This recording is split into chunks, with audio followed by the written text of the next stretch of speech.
So I think I think maybe 6 or 7 wins. I think they have some upsets, and I think it's definitely heading in the right direction. I Yeah. just That's a lot to ask of Caleb, literally when he hasn't played a snap yet, to lead to get more than to get 9 wins or more. That seems But crazy to me. I will say I think they get to 9 or 10 because of their strength of schedule. It's not hard. Like they have the third easiest schedule. If it was more in the 15 to anywhere from 15 to 32 range, I'd be on board. I'd be like Yep. absolutely 7 or 8 wins. But Okay. since he's been gifted this type of offseason with all these weapons and then that defense only adds pieces to that, I gotta say 9 or 10 Sure. because Okay. I think they're at elite level offensively, and I think you're gonna see it. I really do. Okay. Um, Yeah. I mean, look, that's a good shout. I obviously don't want to see it, and the worse that the Bears are, the happier my life is as a Packers fan. yeah, Um, but I will say that, like, look, all the stuff coming out of camp and stuff, like, for as much as hoopla and for as much noise as there has been around Caleb, I've been very impressed as far as what I've seen and what yeah, I've heard of him, and kind of taking over that leadership role and trying to right the ship of an organization that's been in essentially peril for the past 20 years. hmm Um, and I essentially, at the end of the day, I don't trust Eberflus, and I think that that's a lot on Caleb to go from whatever their win total was, 3 wins to 9 or 10. That's a lot to me. yeah. But well, But again, talent sometimes outweighs the coaching, as we're seeing yep, with Mike yep, McCarthy. Like I said in yep, Dallas, so yep. I we'll see agree. what happens. Okay. Hey, Winnie, come here. Come here. All right. So my last one is the New Orleans Saints. Um, their over under win total is at 7.5. Um, I I like them over, and here's why. Um, I think one more year with Chris Olave, and he showed flashes last year. Alvin Kamara is on a contract year, and I know that he's a little bit on the downside of his career, but I do think that with a contract on the line, because I know they were talking extension, but it really hasn't gotten to that point as of yet. But Right. he's on a contract year. I think Derek Carr is going to be really good this year. I do, and I know that that's kind of a blasphemous statement to say, just because since he left whatever Oakland/Vegas, he really hasn't had kind of a good year since. Um, I think Chase Young for them is going to be huge. Yeah. He's healthy, and with him and Cam Jordan and Lattimore and Tyrann Mathieu as the anchor of that defense, I They think can they're gonna. hang. Their over under is at 7.5. But here's their schedule. So they Right. play in the NFC. They play in the NFC South. So they have 2 with Carolina, 2 with Tampa Bay, 2 with Atlanta. All of those games, I think they'll be in. Right. I think they have a fighting chance in all those games. Now their non-conference games, they're at Dallas, they're home for Philly, they're at Kansas City, they're home for Denver, they're at the Chargers, they're home for Cleveland, they're home for the Rams, they're at the Giants, they're home for the Commanders, they're at Green Bay, and then home for Vegas, and then at Tampa. So like to end the year. So for me, that's a pretty middle of the road schedule. Yep. I think that they'll probably be favored against the Commanders, at the Giants. They might be favored for home with the Rams. And then those Carolina, Atlanta, Tampa Bay games, I think are crapshoots. So for me, I think they get over. I don't know if they make the playoffs, but with the over under total at 7.5, I think they'll get between 8 and 9 wins. And I was trying to look at other teams in the NFC and stuff, and the NFC is just like stacked to me. Just Yeah. seems like It's insane. it's a stacked conference. Yeah. And I know this isn't exactly like a huge over or a huge under, but I think that with Chase Young, another year of Olave, and Carr getting on the same page, and Kamara on a contract year, and with their schedule kind of being middle of the road, I can see them with 8 or 9 wins. They're probably on the verge of the playoffs, but I think they hit it over. I tend to agree. I think that a lot of people kind of written off the Saints, and I feel like they're always there, at least in the mix.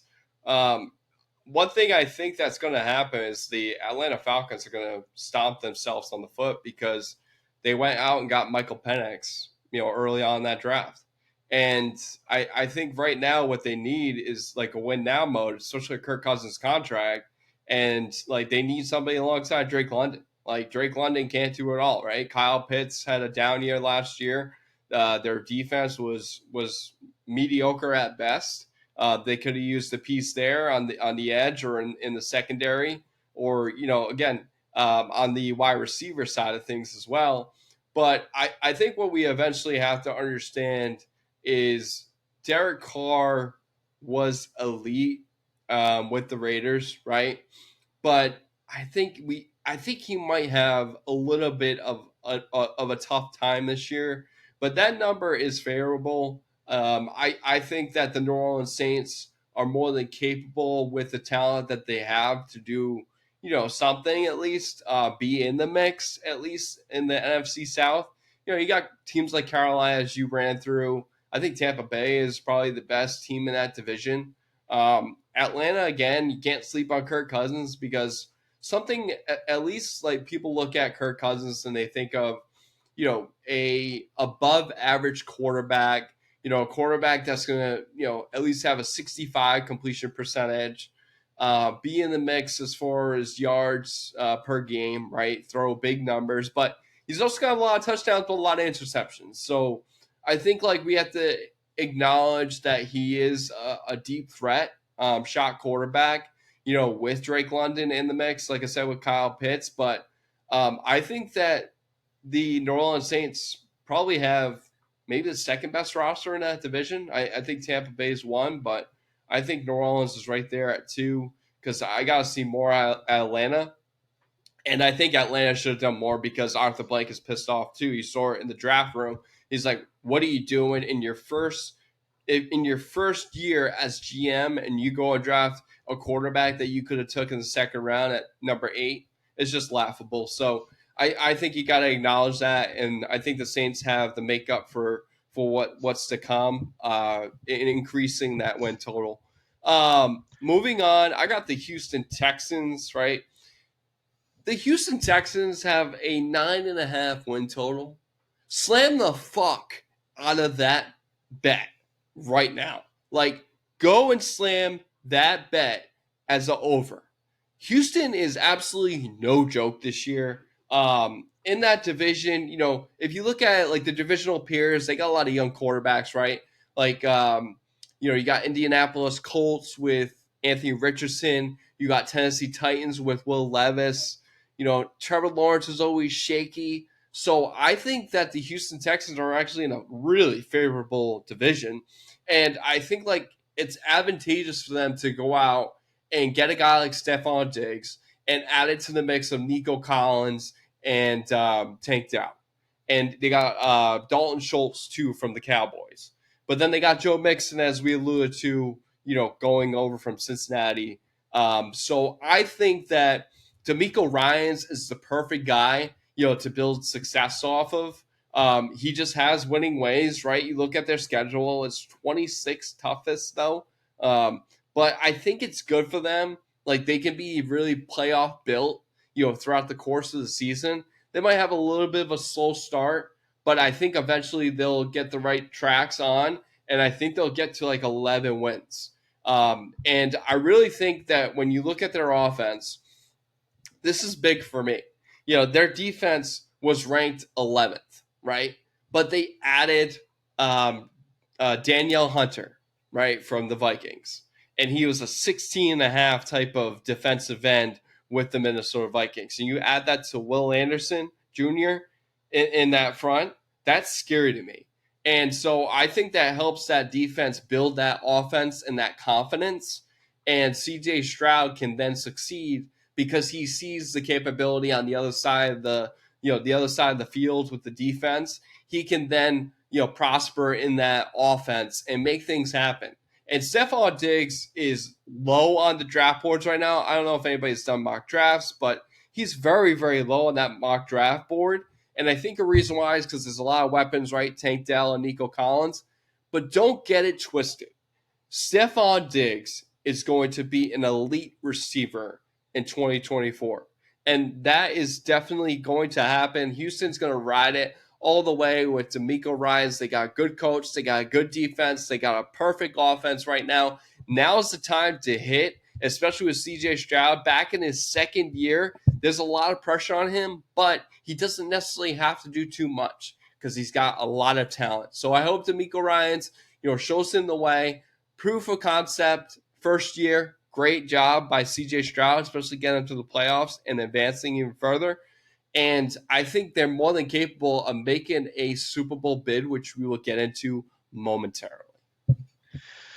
Yeah, I agree with you 100%. Like, when you go to the second round of the playoffs last year and you had CJ Stroud without Joe Mixon, without Stephon Diggs, and without, another stud on that defensive line and Daniel Hunter to add with Will Anderson, I can't see this team getting worse. I can't. And yes, they have a tough schedule. But I think with the elevated schedule, they have elevated their roster in order to meet that elevated schedule, right? Right. So, with Nico Collins last year, and then also with Schultz, the tight end, with those guys being the main points of emphasis, now they have Mixon, who I think has a lot of tread on the tires left. And now they have Stephon Diggs, and pair those up with the receivers that they had before with Tank Schultz, Dell. Yeah. with Tank Dell, John Mitchie. Like, they have a lot of weapons at their disposal. And even though the elevated schedule and the toughness of the schedule, It they're going to be a works. lot better. And Yeah. don't be shocked. I think this is a sneaky signing by them. But I think if this player were to go to any other team, I might say, But the fact that he's going with D'Amico Ryans, and that's Jeff Okudah, who was a top 5 draft pick from the Detroit Lions, who was kind of an underlying, didn't really work out in Detroit. But now that he's going to D'Amico Ryans' system with Watch those out. pass rushers, I Yeah. expect Okudah to definitely – I don't think he's going to get to all-pro status, but I think he can be their number one for sure. Yeah, they got Derek Stingley in the secondary too. Yeah. Yeah. So he's been sound. I think you hammer the over with them, and I think they're definitely a sneaky, Super Bowl contender as well. The only thing that I think they get to 10 or 11, I'm very interested to see the evolution of Stephon Diggs and how he incorporates himself to the Texans and to his role, because he's in his early to mid 30s. Typically for a wide receiver, when that happens, you start to see a little bit of a decline. And with the weaponry that they have, I'll be interested to see what type of things that come out of the media as far as if he doesn't get the ball as much, or if there's, him blown up on the sideline, because now he's coming into a culture, right? So you have the momentum of D'Amico Ryans and establishing a culture with the Texans last year, and they came out of nowhere. Right. And CJ Stroud was rookie of the year, but this will be a good test for them as an organization. When you build a culture and you bring somebody outside of it who's a very skilled player, who has had, he's an emotional guy. He wears his emotions on his sleeve. He can be a little bit detrimental on the sidelines as far as targets and so on and so forth. I'll be interested to see how he incorporates within the Texans system now and within their culture. I think if there's anybody to lead that charge, it is D'Amico Ryans. But yeah, I think they get to 10 or 11 wins. I think they definitely win the division. But look, depending upon Tennessee, Gabe Davis also went to Jacksonville. That's a new weapon for Trevor Lawrence.